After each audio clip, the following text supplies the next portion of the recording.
Hello everyone, welcome back to the channel. Welcome back if you are subscribed. Thank you for staying subscribed.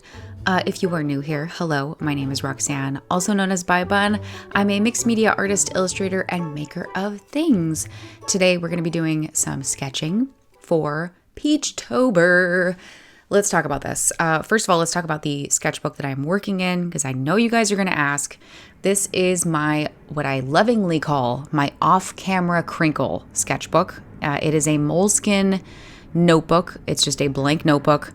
I actually would not recommend this as a sketchbook. It became my off-camera crinkle because it was supposed to be my messy sort of doodle sketchbook that I work in off camera that would never see the day of light sort of situation that I wouldn't be doing mixed media stuff in, more pencil, pen sort of stuff. But over time, it did end up on camera. So here it is. I call it the off-camera crinkle again because it was off camera, but the paper is really thin.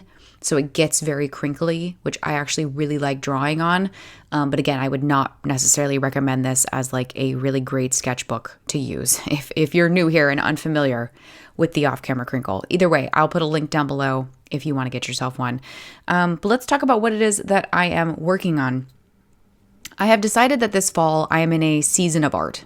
I was working a lot this year on sort of larger personal projects, moving. I bought a house this year and moving and all of that entails. It was just a lot to manage.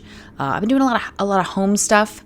And then in between that, it was like I moved. I immediately started working on an online class. So I was working on producing that. That was months of work putting that together. So needless to say, it's not that I'm in a burnout phase. It's that I'm in a phase where now I can actually just take the time to make art. And I was on the fence about like, okay, do I dive into working on another online class?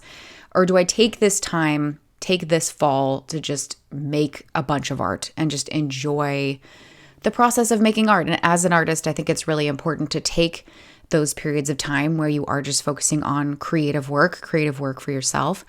And one of my favorite ways to go about doing that is actually participating in art challenges or drawing challenges. It's a really great way to kind of like hyper focus yourself into work and doing a lot of drawing and doing something daily, kind of getting back into that creative habit again. So what challenge are we doing now? This is Peachtober. I have not committed to what October art challenge or drawing challenge it is that I'm going to be doing quite yet.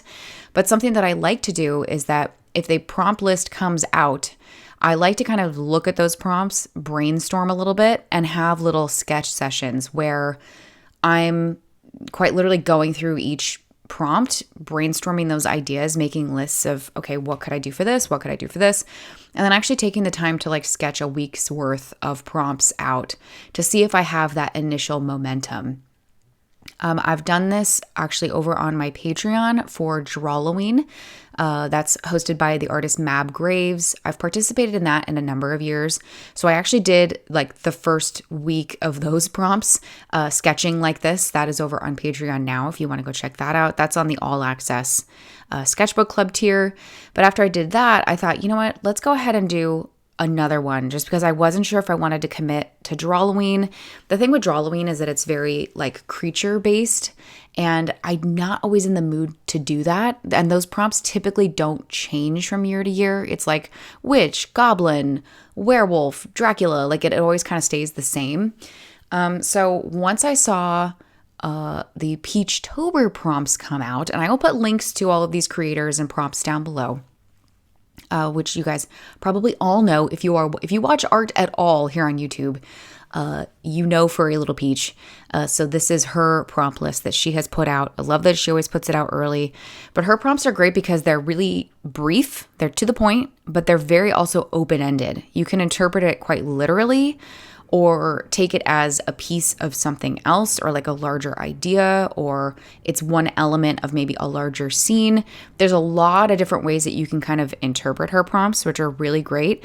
And they are really different year to year. So there's a lot of great variety, very open to interpretation. And that's when I saw her list go up. I was like, all right, let's give this a whirl. We'll do the first week of prompts here, but I'll do it for YouTube so you guys can kind of see how I start these sort of art challenges like this. I'm not going to get too much into like my tips for art challenges because I feel like that could be its own separate video. If that's something you want me to deep dive more on, let me know and I can kind of talk you through that in the next sort of little sketching session that I do. But I did just want to kind of talk through what it is that I've been drawing specifically here. As you can see, I'm using my favorite red and blue pencil. I'll put links down below. They're just really yummy to sketch with. I like being forced to not have the option to erase things, which is really great. But currently on screen, what you're watching me sketch now is day 3, which is paw. And I'll go back and I'll talk about the other prompts in a minute because I kind of talked over those first 2. But this is paw. And you can see that I really struggled with this initially. The first paw that I did on the other page, I was trying to do like a rabbit's foot sort of thing, but with maybe like a sphinx cat paw of some sort. So I wanted it to look like kind of like a claw and really like, I don't know, kind of gangly looking. Like I really wanted it to look kind of crazy. And I was not happy with how it turned out the first sketch that I did. So I turned the page and kept going, did a second version of this sort of larger, more hand-based sort of looking paw, thinking, can I do like a werewolf mid-transition sort of paw situation? I thought that could be interesting. I wasn't quite thrilled with that. But then you see my third attempt there. I kind of returned back to that first Sphinx cat paw that I wasn't happy with and just kind of honed in a little bit better on the forward-facing perspective of it. And thankfully got to a result that I was happy with. But I thought that prompt for paw is a good sort of example of like drawing things over and over and over again or attempting the same prompt multiple times. I don't always nail it on the first drawing, the first sketch, right? And that's why having these sort of initial sketch sessions before, October starts, it's really kind of helpful because you're able to spend more time sort of developing these things together, right? Even moving along here, this is for day 4, which was for sky. I don't do a lot of landscapes typically or like scenes. That's just not something that's in my repertoire of things that I'd like to draw. I do, however, love to draw bottles. I love drawing things in bottles. It's one of my favorite kind of default things that I like to think of when I do these sort of art challenges. You can think back to many years ago when I did like the little Mothman in the jar. I've done little ghosts in jars. I'm a big fan of jars. So I thought it might be interesting to kind of do a jar, and originally I thought, I'll just put like stars in a bottle, right? And I'm like, this kind of feels a little played out. Maybe it's a little too easy. Okay, well, what if I broke the bottle and I have it sort of shattered and like sky is spilling sort of out of it? So that's kind of what's going on here. I've got the broken bottle, the shards of glass, and then that liquid sort of shape in my mind when I actually go to kind of render this out. I would fill it with watercolor and have sort of stars and all of that in there as though like a galaxy is sort of spilling out from this bottle here. And you can see I quite literally write those notes down because future me, I will forget, right? Real quick on screen, you're seeing fawn. This is from the batch of sketches that I had done for Drawloween. Drawloween happened to have also a fawn, spelled differently, obviously, prompt as well. But I thought that kind of overlapped nicely. So if I move forward with Peachtober, that is the sketch that I'm going to be using for that. So there was no sense in me redrawing a fawn again, right? There's just no point. Not going to try to make more work for myself, if you know what I mean. So that was what was going on there. So you kind of got a little bit of a glimpse there of my sketchbook club sketchbook. Again, that's a series that I do over on Patreon. I do a video a month just working in that one specific sketchbook so they can kind of see the evolution of it kind of over time, which is really fun. Jumping back to the first couple of prompts that I'd done, day 1 was for Daisy, and I immediately thought of doing like a little face with some like daisy petals around it. Again, kind of defaulting to things that I like to draw a lot. Those little illustrative, detailed little faces and adding the little lines that kind of look like the center of a flower. And then just sort of petals going outward. That came together really easy. For Sparkle, day 2, again, defaulted to something that I draw a lot, skulls. So it's like I don't really even have to look at reference stuff for that. It just comes out. And I thought, why not do like a disco ball skull and make him all sparkly looking? I think I was also maybe subconsciously thinking of all that weird 1970s Halloween stuff Michaels is doing this year. What even is that stuff? That line of disco chic Halloween. I am not here for it. But maybe that is what inspired that sparkly skeleton skull. I don't know. For this one, for sketch, originally I jotted down this idea of doing like a sketchception thing. Wow, say that 5 times fast. Like Inception, but with sketchbooks, where maybe it was like a sketchbook with a sketch of a sketchbook with another, you know what I mean? Like it goes inward. Does that make sense? I'm not describing that very well. But then I got really distracted by thinking of, what if I had a pen or a pencil coming out of a bone finger? And then it was like, oh, finger quill. This is kind of interesting. And I even wrote like finger quill on that sketch as a sort of bursting out of the fingernail. Gross, I know, but I love it. But that's what got me thinking about quills. And then I started thinking about feathers.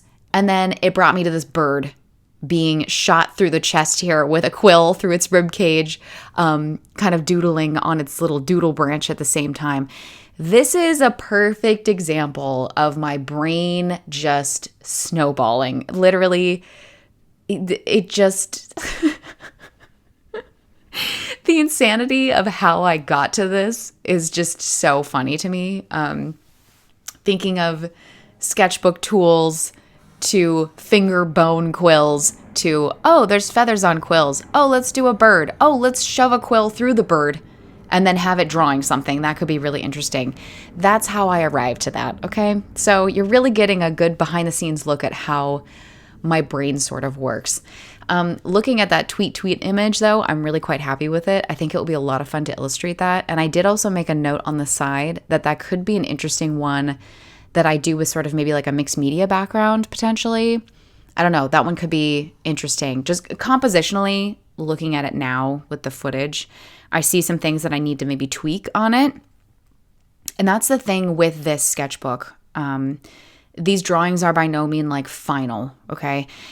This is not the final artwork, not the final versions of things. It's sort of its initial kind of draft, because what would happen next is I'm coming in, I'm pulling this stuff up with tracing paper, I'm making adjustments, and then I'm transferring it onto whatever substrate it is that I then want to illustrate with.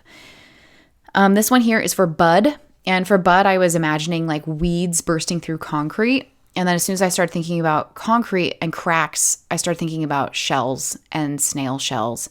So that's kind of how I landed on this cracked shell with a weed growing through this little snail here. Like the plant got confused and instead of growing out of a driveway, it started growing out of this snail instead. So that's how we ended up there. I'm actually quite happy with that. But there you have it. It's kind of a little bit of a recap for you here of sketching the first 7 days of Peachtober. Of course, kind of cheating with day 4 or day 5 for fawn. But still a nice little roundup of sketches here that I think will be fun to kind of return back to and finish up. Stay tuned for whether I'm going to actually continue on with Peachtober. I don't know yet, but I did have fun drawing these up, and I'm looking forward to actually finishing quite a few of them. So thank you so much for watching, and I'll see you guys in the next one. Bye!